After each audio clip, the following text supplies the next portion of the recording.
What's good, everybody? It's Big Game James. I'm back in the building, man, and I'm just talking about some quick Cowboys news that's going around.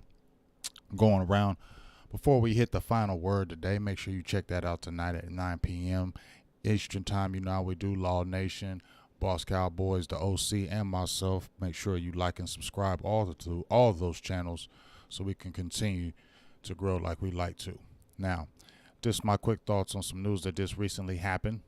As you see the free agency tracker, we're not going to go through all the free agents like we've done the past few times, but we're just going to talk about a few things that have come up recently with the Cowboys. And if you've seen the headline, what I said on my headline was Cowboys are out on Bobby Wagner. Imagine that. And I mean, the funny thing is, I don't know why people are surprised about that. I said Bobby Wagner could be the shut-up signing. That could be the signing to say, hey, shut up, everybody. But as we should know by now, the Joneses, especially Stephen Jones, it's $6 million, man. You got to be like a $6 million man. You rarely going to get some $7, $8 million, 9, 1 year, $10 million contract from no Dallas Cowboys. You're not doing it. I'm going to show a couple things to where people are like, man, you see, he says he wants this number. You were going to pay Randy Gregory this number. That's not the point. It's not what the point where you're going to pay Randy Gregory. They were going to do that or possibly do that because they look at the age. They look at Bobby Wagner's age at 32, and they just ain't going to do that. And, when you see it, it really shouldn't be surprising. I'm going to show it right here.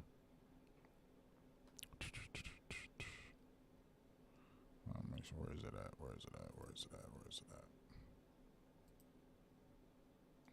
Here we go. So, like I said, I don't know why we're surprised that he said this. So, we'll go to this right here. Stephen Baby Nuts Jones, has reiterated that the Cowboys are out on linebacker Bobby Wagner. I don't know why we're surprised that this was going to happen. This is why I said the shut-up sign until Bobby Wagner threw out his number. When he said 1 year, $11 million, y'all should already know Dallas wasn't going to do that. And we can read right here. Bobby Wagner is a name that plenty of people want to see in the Cowboys uniform right now, but he repeatedly wants a 1 year deal worth $11 million. That is way too rich for the Cowboys' taste, and likely most for NFL teams, if we're to be honest. Stephen Jones reiterated that on Tuesday, that ultimately is not going to work out there. Stephen Jones indicates the Cowboys still not in play for free agent linebacker Bobby Wagner. Obviously, Dan had a history with Bobby and knows him well, so you look into it. He's a great, great football player, Hall of Fame type player. But as it turned out, it didn't work out with us. You know why it didn't work out. But here's a few reasons why it didn't work out, and then I'm going to tell you why it didn't work out.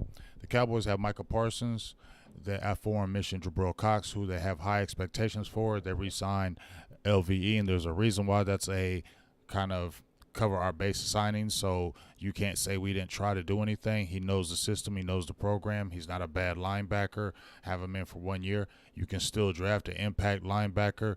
They're not going to jump out there and overspend, in their opinion, for a guy because they, as he says before, when we make the cliche and the pun, we like who we have. I mean, it's just the truth. When he says that, it's really the truth. We all make a joke about it, but it's really so true what he really means by that. You see right there, but I can go right here and just show you. This is what I posted when in 2016. This is specifically what he said, and it's going to say it again. We are going to come at a guy we're going to pay a guy X amount of numbers, and you can see that here in the corner right here. If it goes above that, then we are out. You just see me read that where he says we are out. If it goes above that number, then we are out. They probably gave Bobby Wagner a number that they would pay. He said this number. They said buy. That's how you make bad mistakes, paying to the market. I don't think this is a market, this situation with Bobby Wagner, because I don't think that's what the market is maybe commanding at that age. But they're not going to do that. They said it time and time again that they weren't going that route, and they weren't going to do that anymore. So it's kind of like, I don't know why so many Cowboys fans get frustrated with this when you already know what it is. You can't just keep getting mad at this. Like, I don't get mad at it now. I just kind of look at it. Do I get frustrated? Yes, because I want some things to happen with the team. but I don't get crazy mad because I understand what this, like I said before in other videos, I understand what this is. I understand what this is now. So you just look at it for what it is, and you just see it for what it is, and you just hope that something will be different on the playing field, because it's not going to ever change outside the playing field. They're not going to go out there and get no big name free agents. They're only going to sign their own, and they're staying to the draft. So what you really should be concentrating on is that draft, because you don't even need to be thinking about free agency, because it ain't going to be happening. So here's a few things from the draft. Sorry if it looks kind of raggedy right here. Well, let's go to this first. Blogging the Boys had something that I thought was pretty interesting. I think these things were key, and I definitely agree with them.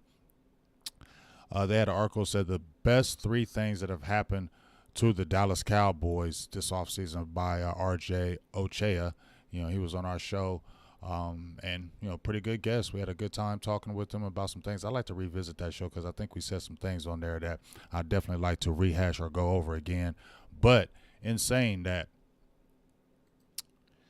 I want to show these 3 things I agree with. And for this season, especially in 2022, these three things were a must. I wasn't tripping if Demarcus Lawrence left the team, but Dallas would have took a step back defensively if they did. They would have had to really draft. They would have had to draft a defensive end in first round to really supplement that, because he is a very good player. He's been with the team. I mean, it's that makes sense. So just to show it right here, 3 things that were the important things. I believe that Demarcus Lawrence coming back with the team. If you were ranking the best players on the Cowboys, then Michael Parsons would easily take the cake in number spot. I agree. But there's a very strong argument that Lawrence makes the second biggest impact and therefore would have left the second biggest possible void. The fact that he was able to be brought back with a lower salary cap charge, that is a huge one. That's the truth. You gotta admit that. Ron Kearse returning this season, definitely huge. I mean, gigantic. Big, more than anything. You saw what Ron Kearse did. He had a career season. You saw what he brought to the table, an attitude. I really loved his attitude that he brought. He could cover tight ends. You could send him on blitzes. He only missed 4 tackles, had almost over 100 combined tackles, only missed 4 tackles, was an emotional leader of the team. That was just huge, man. That was something that the Cowboys needed back. You didn't think they were going to bring him back because of, what the numbers may say, because it was all about the numbers with him coming back. So you got him at a good 2-year deal, and him along with Demarcus Lawrence, and you got Parsons growing into the role of leadership. That was huge for leadership and the building of the team as far as being in the building, because now you have emotional leaders that you need for this team.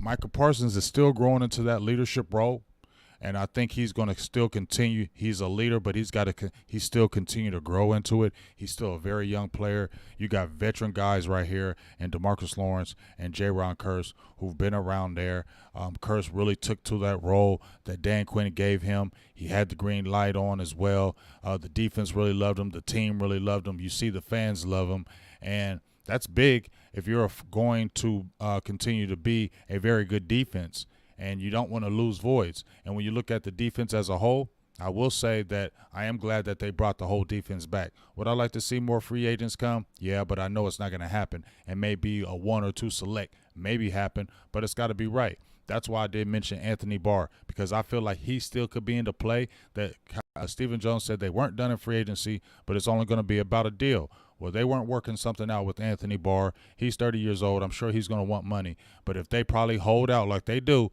and Anthony Barr's market gets smaller and smaller and nobody's out there for him, then we saw what happened with Everson Griffin. It could happen. I say Cowboy fans, keep an eye on that Anthony Barr or even Bobby Wagner if the market becomes dry. Players say, I'm playing for this one number, but if nobody's paying that and you still want to play, your number will come down. So that's what the Cowboys like to do, especially Baby Nuts Jones.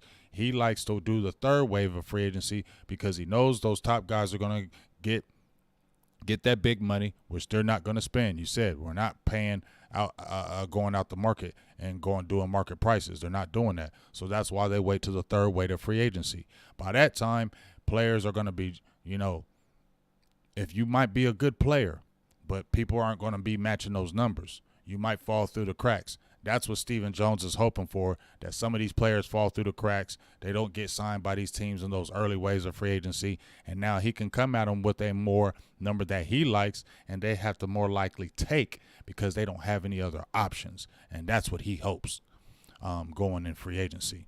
That's why they go heavily with the draft. Why do they go heavily with the draft? Because, number one, I think they like to build the team through the draft, and they like young players. But number two, they're cheap. They don't cost as much as these the Demarcus Lawrence or a Dak Prescott or Ezekiel Elliott. That's why they love the draft. They're cheap. If you see everything that Stephen Jones does, it's cheap. They want to stay manageable money-wise, and so that's why they try to go that route. So just a few things that I'm going to pull up from my Twitter, and then we're going to get up out of here.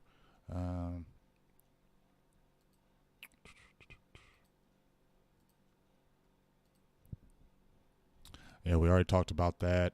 The formal interviews. Oh, I want to go to that. I wanted to apologize about something, but let me just go to it before we head up out of here. This is what we're talking about, as you see right here. Sorry, I'm scrolling through that. But these are the 30 visits as we talk about the draft, what the Cowboys love to build through. These are so far the 30 visits that have come through the Dallas Cowboys. You see Treylon Burks, DeMarvin Leal, Kenyon Green, Jalen Wydermyer, Cade Otton, Chris Olave, and Jelani Woods, tight end from Virginia. Olave is a receiver from Ohio State, obviously. Tight end, Otton, Wydermyer, tight end, Kenyon Green, offensive lineman, Treylon Burks, receiver. Also, formal interviews. I'm not going to go with the informal, but formal interviews. Treylon Burks. Treylon Burks is really into play. I really think that I think Kenyon Green is really going to be the guy that the Cowboys are going to draft. I like Zion Johnson, but they haven't talked with him. They've met him. I think Philbin went to his pro day, but he hasn't come in for a visit. That's the key. He may go to your pro day, but when you actually come to the 30 visit, that's when they're saying, we like you, we want you, and if you're available, we're most likely going to take you. So that's what I look at more than anything else. So that's why I think with Kenyon Green not having the best combine, everybody was high on him, but his combine may have dropped him down because you see him early in early draft mocks, but after he had the combine, it dropped him down. Cowboys are hoping for that. I would love a Kenyon Green, and I think that's who they're really going to target in the draft. And if Kenyon Green is available, I think they go with him. If Zion Johnson, I think he will be in the play. But if Treylon Burks is available, I think they're going to pull that trigger with him. I don't think Chris Olave is going to drop that far. I think Philly will scoop him before us because that's how they do it.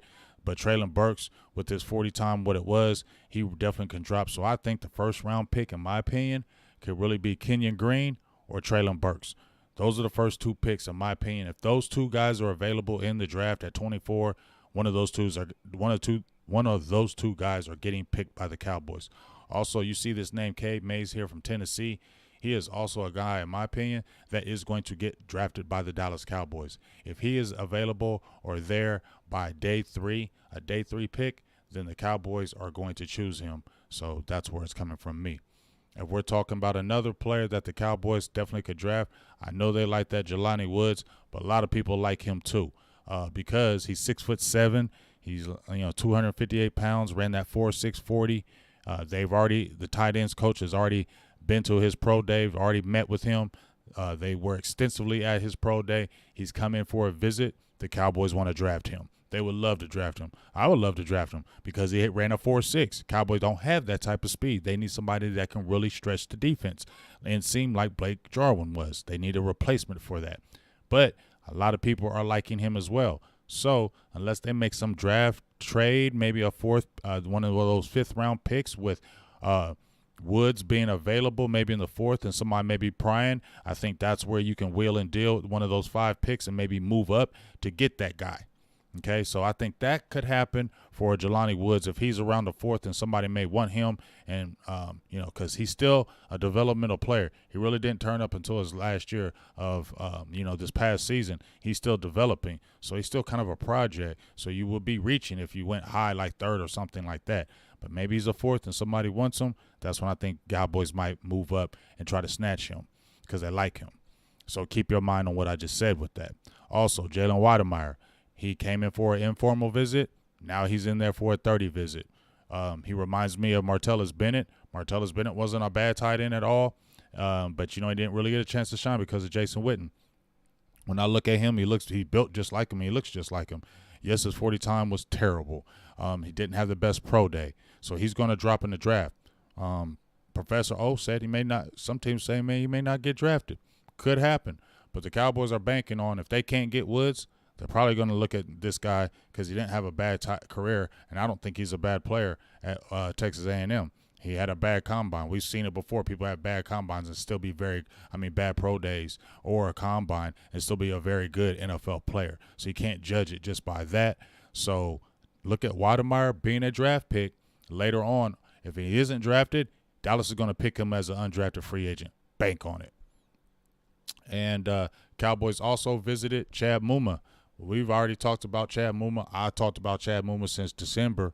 In December, January, I liked him since I seen him. I liked him at the Senior Bowl. I liked everything he brings to the table.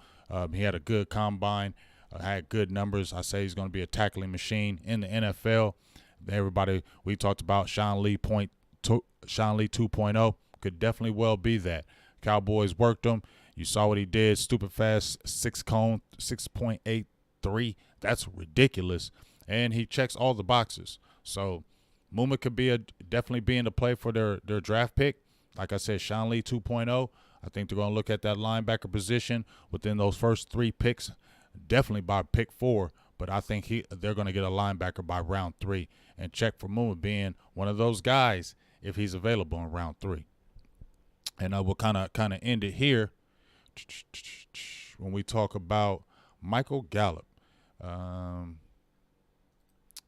Michael Gallup, there's chatter now from the front office that probably 2 to 3 games before you see Michael Gallup in the season. Didn't I just say that? I just did a video yesterday, and I said it was going to be at least a month before he gets back on the field. It sounds all good when you sign him to that contract and you want Cowboys fans to be quiet. So you sign him and say, oh, he's going to be ready to start the season. No, he's not. But that's just to make people calm down to say, oh, our doctors are saying he's perfectly fine. He's okay. He's ready to do this, which it's an ACL. They're not career ending like they used to be back in the day. So he can definitely recover from it. But now Michael Gallup is getting the injury prone label. So that's just something to kind of look at going forward. But you ain't going to have Michael Gallup the first month, I said he's probably going to miss the first month of October because there's no way when you saw Blake Jarwin blow his knee out week 1, he was on band still in training camp. Tristan Hill blew his knee out week 4 or week 5. He didn't come back till mid-season. So I don't know where the heck they thought that Michael Gallup was going to be ready at the start of the season, and he didn't have his surgery till February 10th. Man, come on. Just stop feeding people the lies. No, I just can't believe nothing like that. So we'll see what happens. And once again, that pushes receiver higher up on the draft board because you got a second receiver who is going to be out the first part of the season. You got James Washington, who's more of a number 3 role guy. You haven't re-signed Malik Turner. You got Simi Fehoko, but he's an unknown. CeeDee Lamb is going to move into that number 1 role. Everybody believes he can do it. That's why he was so high up in the draft. So I don't think that's going to be a bad thing. But you need a second guy right now until Michael Gallup comes in the fold. So that's why that receiver position is going to probably be drafted within those first 2 rounds. These are the rounds I said. Offensive line, linebacker, and receiver were going to be the first 3 picks. And not in any kind of order, but those are the first 3 picks. And I definitely feel like they're going to get a receiver. And once again, if a Kenyon Green gets drafted and Traylon Burks is still there at 24, the Cowboys are going to draft him. And then I think they'll go maybe offensive line the next pick. And then I think that's when they go after linebacker in 3rd round. And then maybe it's a kind of free-for-all after that. Defensive end is definitely going to get taken. So I think in the first 4 picks, just me before I head off here, you're going to have offensive lineman, defensive end, linebacker, and receiver in the first 4 picks from the Dallas Cowboys. And we'll kind of go with that. So make sure y'all check out the final